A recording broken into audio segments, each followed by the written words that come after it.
Hello and welcome to the Team Meta College Conference Spring Showdown. Orange corner as red. Oh my goodness, watching it as it being like a void space for community building. Now you can see these freshmen and sophomores that have not had that interaction at all. They're completely online because of COVID. He said, "Go! Oh my gosh, Osaka!" Welcome back to Age of Coronavirus College Edition. I'm your host, Chase Kurtz, and joining us today is Hubert Wang Tong. He is a head coach for Salle University and Illinois College, and he's continuing that legacy at Simpson College. Tell us about your experience coaching two colleges at the same time. That must be quite a challenge for you. Definitely. So coaching for one college is definitely a lot to handle. Coaching for two is definitely two hands full, thank God. But it's definitely, they present challenges normally, and it's even more difficult with COVID going on currently. So yeah, what is the difficulty that COVID has spurred onto the college esports scene? In general, it just makes everything a lot more difficult to actually schedule, a lot more difficult to process for a lot of schools. So in general, the ability to be together, even for esports, is incredibly important. It's overshadowed a lot in conversations when you compare it to traditional sports, but there are necessities that are in person for esports that people overlook, and COVID's definitely making it a lot more difficult to actually meet the needs of our students and the needs of the community. Obviously, the ability to communicate concisely and the ability to communicate information, the limiting of distractions for players, and the ease of access to obviously the coach or any other staff is really important. And COVID makes that much more difficult, obviously. So if a student, let's say, needs me for one or two things, it's a lot more difficult to get a hold of me in COVID because of all the social distancing aspects, everything else. So, and as well as for recruitment, right? So in order for us to normally, we would go see people at lands. We would normally go see students and visit with them and have them come to campus and have them, get a taste of our program. But with COVID, it's very much limiting that interaction. Well, even though that the coronavirus has limited our choices and our interaction, what is the strengths that you've developed through these challenging times? I think a lot of interdisciplinary methods have been taken, and I think that that's really, really great to see a campus community, especially at a college level, come together with people that you typically would not associate as working together. So working with campus health, working with campus safety, um, working with RAs if you have to, campus life. Um, all of that is stuff that I was not expecting as a coach to have to come in and working with these people. It's normally very much you work with the athletic department, you work with your immediate boss, but working into interdisciplinary skill sets, I think, has been one of the main strengths that we've come out of this with, especially being able to communicate with all these different points of view. Talking to my more traditional sports background coaches as well, seeing what they're going through and seeing what innovations they're making so that their practices can run smoothly, so that they can compete in a responsible way, has been really, really refreshing. And one of the main strengths, I think, to come out of all this is understanding people in different areas a little bit better, for sure. Now, you're currently starting the process of moving from IC to Simpson College. Are you starting from the ground up on that one? So in terms of moving, I wish I could say it was something that I'm not accustomed to with COVID, but moving wise, I've done it before. I was originally on the East Coast when this whole thing started, so moving 13 hours away was not easy, but it's something that I'm accustomed to at this point. So moving 5 hours west is kind of a little bit easier, obviously, even with COVID. When it comes to starting the program at Simpson, there are obviously unique challenges. So I don't think anyone knows what the new normal is going to be when everything blows over. And so they're building their arena. So I have a say in how it's going to be built, and I have to make a decision as to obviously how many stations we're looking to house and what it looks like. And do we just plan to have things socially distanced from Right. the construction, or do we hope that people can just continue as life was before the pandemic? And these are all things that I need to take into consideration while I'm building the program, and also thinking about, okay, so certain games are obviously more reliant on more people. So Hearthstone is obviously a single player. They're 3-man formats. Um, Rocket League is a 3-man game, and then there are games like Overwatch, Rainbow Six Siege. All of those games are 6-player, right? So what Mhm. are the considerations on actually having those teams being able to play in the space that we have dedicated to us, right? So um, all of those are going to be new and unique challenges because of COVID, but I think that Simpson and I are uniquely positioned to tackle all those. Well, how might colleges in the future see esports as more of a production, like that it needs more help? I think the biggest thing is just education. Mm. So when you look at traditional sports, obviously they have the same structure where there are managers, there are team owners, there are I mean, for football, there's defense, offensive line coaches. It gets very specific very quickly in a lot of those traditional sport avenues. But when you look at esports, you typically have your um, manager, your PR person, your person doing content for the team, your actual coach, your assistant coaches, your analysts, your um, a bunch of different positions that go into making a successful esports brand, a successful esports company, really. So when you look at like TSM, SKT, all those are incredibly successful brands. Mhm. Um, I think colleges, when they look at a lot of programs, they don't look at it. Um, they understand esports is the next up and coming thing, but they don't necessarily understand um, all the backbone that you actually need to have a successful esports program. A lot of it normally is financial considerations, where they look at the cost of not having to returf fields, not necessarily having to travel. So the cost is relatively low up front when you look at the staffing that you'll need, when you look at um, potential maintenance on computers, potential maintenance of an arena, things start adding up, obviously. Mhm.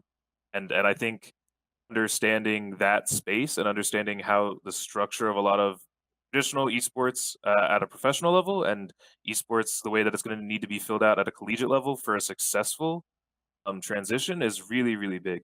And Mhm. it's something that I think a lot of universities miss. Yeah, I would say that the high school uh, esports programs are definitely the next step. But I think that one of the issues is that high schools don't typically have the kind of funds that colleges would have to build a program like that. Definitely. I think that resources are obviously scarce in all of academia, right? Hmm. To be funding multiple different programs. But what I will say is there are obviously high schools that have really good lacrosse, really good football, really, really well regarded programs Hmm. that obviously are dedicated to developing talent, even with budgetary constraints. I don't think that you can look at esports necessarily as only a financial venture. Hmm. So obviously finances help, being able to have a support staff helps, being able to have the highest NPCs, being able to afford an independent server for your team, all of that makes a team better. Um, but I think right now students don't even understand or realize that this is an avenue to go to college. The same way that you have parents that will invest in piano lessons, or Sure. invest in private coaching for traditional sports that they'll play on club teams for. There are multiple amateur teams that you can play at multiple different elos at a high school level that students just don't give a lot of credence to, because they don't view it as a way to get to higher ed. And I don't think that parents are necessarily uh, as encouraging when it comes to the idea that, okay, well, my son's going to go and he's going to get private football coaching, right? They Mm-hmm. don't look at esports as the uh, same type of venture for their son or daughter, right? Right. Yeah, well, I guess it's just because it's not been normalized yet into the culture. But I do think it's getting Exactly. better. I do think it's getting better. And the stigma is kind of going away as time progresses. I think things are definitely on the upswing, and I'm hopeful, and I'm encouraged by a lot of the changes that I'm seeing going forward. Well, Hubert, before we go, give us your favorite game of all time, and you could go all the way back to childhood. My favorite game of all time is a small game on the Nintendo SD, called Zelda and the Minish Cap. Zelda and the Minish Cap. Yes, yes, it's a Is riveting it? story Oh, about it's. how Link got his hat. It's such a small, very interesting, I guess, storyline. It was one of the first games that I ever completed as a kid. One of the first games that I ever owned, independent of my big sister. So Is it's sort of like a Hollywood origin story. For some reason, everybody wanted to know what happened to Maleficent, so they also want to know what happened with Link getting his cap, right? clearly, yeah. With us today, we have Mark Winkle. He is the manager for sports information and event operations for Howard Community College Athletics. And also, he was named the coordinator of the esports program at Howard Community College. So he's overseeing a lot of teams, 30 students to be exact. Is that correct? Yep, that's correct. And how many games have you got going on? So we've got 3 games going on, Overwatch, Rocket League, and League of Legends, and we have those 30 students spread out over 5 different teams. Tell us more about your sports information management background. I looked at that and I thought that was very interesting. Tell us more about that. Yeah, so I started out in the collegiate athletics business as a sports information manager, director, however you want to say it. Basically, just for all of your outdoor and indoor sports. Basically, I handle all of the stuff that goes out to the public, the website, the social media, the videography, the photography, all of those things. And then also I'm the game operations manager. So everything that happens at a home game, I'm responsible for and make sure it runs smoothly. Well, tell us about your inspiration and your passion for esports. Where does that come from? Yeah, so honestly, I was never a professional gamer by any means, just a casual gamer from the day I was born to this day. But it was more so just a recognition of the booming industry that collegiate esports was. And for the last 4 years at the colleges that I've been working for, I've been saying, hey, keep an eye on this esports thing. It's really, it's going big. And I think it'd be a good idea for us to get in on it.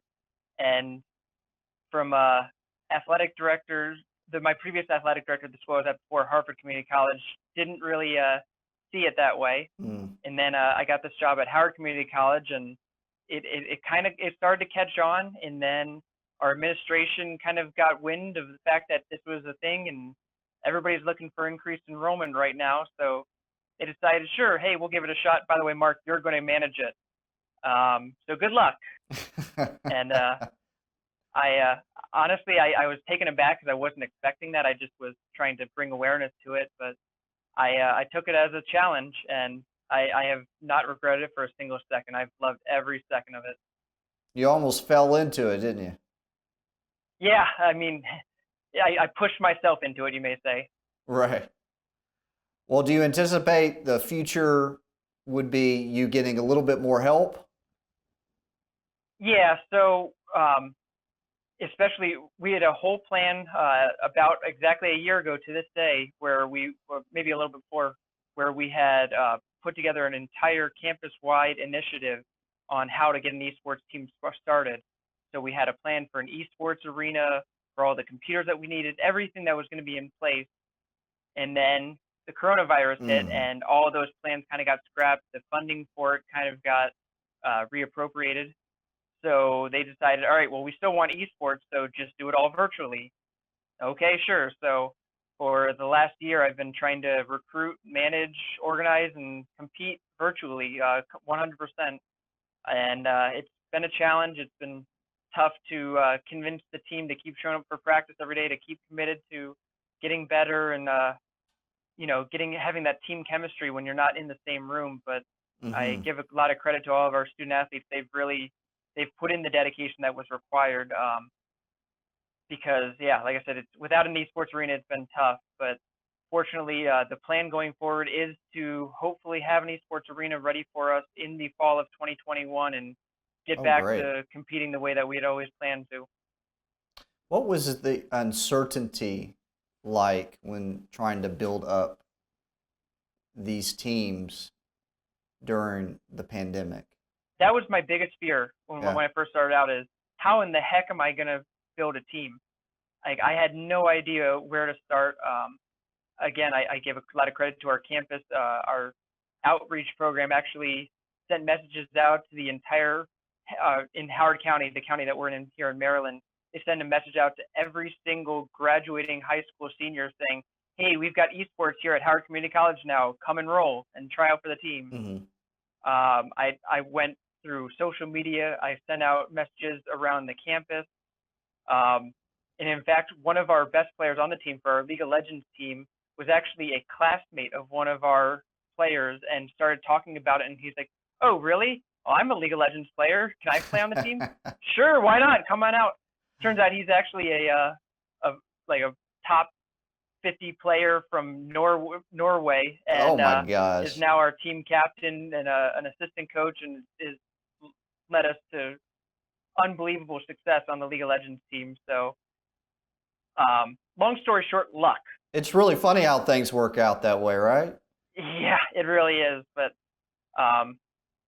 somehow, through my lack of experience in the competitive esports scene and our lack of time or resources, anything, we've put together some phenomenal teams that had great success in our first year. And I'll tell you what, it's been amazing what we've been able to do. What has been the most difficult challenge? And this is outside the pandemic, but as a coach. The most challenging part for me personally is the fact that I am one person trying to coach 30 student athletes over 3 games. And just between you and me, one of them I had never even played before a single second before I started taking on this gig. I had never even played Overwatch, never saw Overwatch, didn't see it, knew nothing about it. And as soon as I started getting this job, I'm like, I should probably know something. So immediately went, bought Overwatch and played it for about 3 weeks straight just to try to become somewhat competent. My team will still kick my butt every single time, but at least, I gave it the old college effort. No, that's right. So that was that continues to be one of the challenging things, is trying to coach all of those student athletes by myself over games where I don't necessarily have an expertise, and trying to manage 5 different teams, I stream every one of our matches online live, trying to juggle the schedules for all of those. It's a lot. It would be fantastic to have some help, especially for some of those games where, again, I'm not an expert, to have somebody who could come in and really help elevate the scale of our team, help elevate the teamwork, the team aspects of it that I'm just not capable of doing. And the other thing I would just say is, again, it's recruiting. As any collegiate sport coach will tell you, recruiting wins championships. You got to have the talent to be able to do it, and trying to find new and innovative ways to recruit in the digital age has been a challenge for me that I've never had to experience. I've never had to recruit for anything, much less for esports and the different ways, and trying to figure out how I can recruit, especially to a community college, over schools that might have scholarship opportunities, have bigger names, and trying to convince them to come to Howard Community College. It's definitely a struggle, but it's a challenge that I enjoy. I never back down from trying to convince somebody that I'm right, and that I can convince them that what we have here is a great opportunity, and I'll make it a good experience for them. It must be difficult to change gears. So you go from one game to the next. you might have like the fundamentals of coaching down to where it's probably not a problem. Yeah. So for some of those games where I'm not an expert, I stick to more of understanding. I've been around sports my entire life. I understand what it means to be a team, what it requires to have both coaching and player leadership rather, Mm-hmm. and understanding that the team chemistry aspect is unquestionably important, because if you're not playing for your team, if you don't enjoy the teammates that you're playing with, if you're not creating that family, that bonding, it's not going to work. Eventually, one thing will go wrong, then another thing, and then it will snowball downhill. And knowing that that part of it is important and trying to build that, I stress that from day one. Mm-hmm. Understanding that communication is such a huge part of this. Our Rocket League team is actually a perfect example of that, where we had 3 very skilled Rocket League players join our team in the fall. And if you listen to their team chat at first, I could have fallen asleep to it. There was no communication. The only thing that you heard was, "Oh, darn it, I missed." Right. Oops, missed that one. And realizing, okay, guys, how do we take the next step? Understanding not only where each other is going to be, understanding our rotation, but also being able to communicate that, being able to say, all right, I'm going for it, I'm cheating, all right, I've got back, and understanding that communication is such a huge part of it, that especially when you're not in the same room, you're not looking at the same screen, you Sure. need to be able to communicate. And because of communication alone, as well as the practice, the time, the understanding, our Rocket League team has just absolutely flown from being a average, mediocre team to one of the best in any of the competitions that we're playing in. Well, Mark, we appreciate you getting on our show and sharing us what you're doing for these kids, and I think that's a good thing.